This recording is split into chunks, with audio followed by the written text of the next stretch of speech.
Sa ngalan ng Ama at ng Anak at ng Espiritu Santo. Amen. Panginoong Hesus, aming mapagmahal na Diyos, lumalapit po kami sa inyo ngayon upang hilingin ang inyong pagliligtas at pagkalinga. Ingatan po sana ninyo ang bawat miyembro ng aming pamilya at ilayo kami sa lahat ng uri ng kasalanan, karamdaman, mga aksidente at mga sakuna. Dalangin po namin na kami ay laging mapailalim sa iyong proteksyon. Amen. Ama namin, sumasalangit ka, sambahin ang ngalan mo. Mapasa amin ang kaharian mo, dito sa lupa para ng sa langit.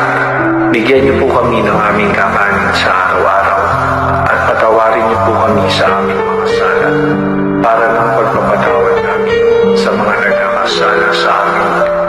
At huwag niyo po sana kaming ipahintulot sa tukso, at ipag-agyan niyo po kami sa lahat